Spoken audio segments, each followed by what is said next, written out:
Hello class, मैं वसीम बानो और आज हम आपके चैप्टर नंबर 2 की शुरुआत करने वाले हैं और ये चैप्टर नंबर 2 है ध्रुव द पोल स्टार। आप सभी ने कभी ना कभी अपने दादा दादी से कुछ कहानियाँ सुनी होंगी। हो सकता है कि आपने ध्रुव तारे की भी कहानी सुनी हो।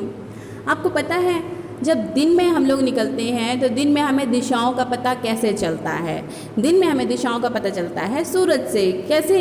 जहाँ से सूरज निकलता है वो होता है पूरब और जहाँ पर डूबता है वो होता है पश्चिम। ओके, लेकिन रात में तो सूरज होता नहीं है। अब ऐसे में अगर कोई ट्रैवल करना चाहे, कोई कहीं जाना चाहे जहाँ रास्ता ना पता हो उसको, तो वो दिशाओं का पता कैसे लगाएगा? उसके लिए रात में मदद करता है ध्रुव तारा। तो आज हम पढ़ने वाले हैं ध्रुव तारे की कहानी, कैसे एक छोटा सा बच्चा एक तारे में बदल जाता है। तो चलिए शुरू करते हैं हम अपनी कहानी। This is the story of Dhruv, the little boy who became the pole star, and of his protector and 7 rishis who forever circle round him in the sky.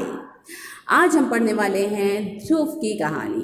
एक लड़का जो कैसे तारे में बदल गया और कैसे उसके साथ रहने वाले, उसको प्रोटेक्ट करने वाले उसके रक्षक 7 ऋषि भी उसके साथ ही तारों में बदल गए। और आज भी वो आसमान में ध्रुव तारे के आसपास घूमते रहते हैं, उसके आसपास ही रहते हैं ताकि उसको प्रोटेक्ट कर सकें। Long time ago, there lived a king called Uttanapada. Uttanapada had 2 queens, Suniti and Suruchi.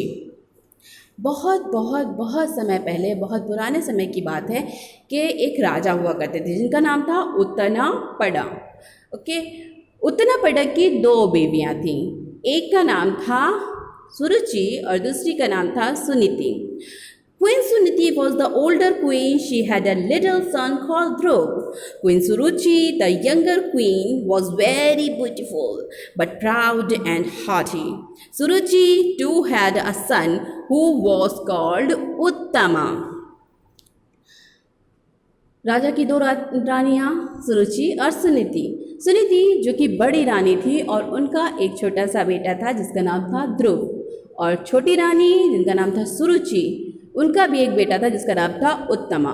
सुरुचि देखने में बहुत सुंदर थी, बहुत खूबसूरत थी, लेकिन खूबसूरत होने से ज़्यादा वो घमंडी और ज़िद्दी थी। Suruchi was determined that her son Uttama should be king when he grew up. सुरुचि की इच्छा थी कि जब वो उनका बेटा बड़ा हो तो वो राजा बने, लेकिन उन्हें ये भी डर खाया जाता था कि कहीं ध्रुव को राजा ना बना दिया जाए। Suruchi was also the king's favorite queen, so Suruchi made him banish Suniti and Dhruv into the forest far away from the royal palace. सुरुचि अपनी खूबसूरती की वजह से राजा की फेवरेट रानी थी। वो राजा सुरुचि को बहुत पसंद करते थे और इसी चीज़ का सुरुचि ने फ़ायदा उठाया।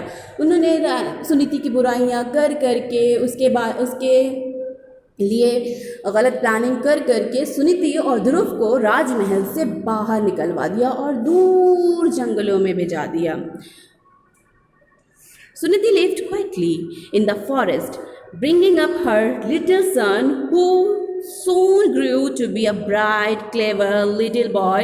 One day when Dhruv was 7, he asked Suniti, "Ma, who is my father?"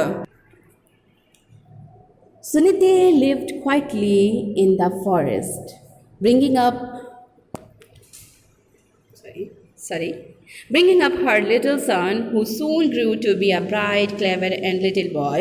One day, when Dhruv was 7, he asked Suniti, "Ma, who's my father?" Suniti ने कुछ नहीं कहा। वो चुपचाप राजमहल से दूर जंगलों में चली गई। वहाँ पर उन्होंने अपनी झोपड़ी बनाई और वहाँ रहना शुरू कर दिया। धीरे धीरे ध्रुव जो है बड़ा होने लगा। अब जब ध्रुव बड़ा होने लगा वो और होशियार होने लगा, उसमें अकल आने लगी और उसके दिल में बहुत सारे सवाल आने लगे। एक दिन उसने अपनी मम्मा से पूछा, माँ मेरे पिताजी कौन हैं, क्योंकि जब उसने राजमहल छोड़ा था या राजमहल से उसे निकाला गया था तब वो बहुत छोटा था और उसे समझ नहीं थी। लेकिन जब वो 7 साल का हुआ तो उसके दिमाग में सवाल आया कि जैसे सबके पिता होते हैं मेरे भी तो पिता होंगे, और वो कौन है। और ये उसने अपनी मम्मा से पूछा।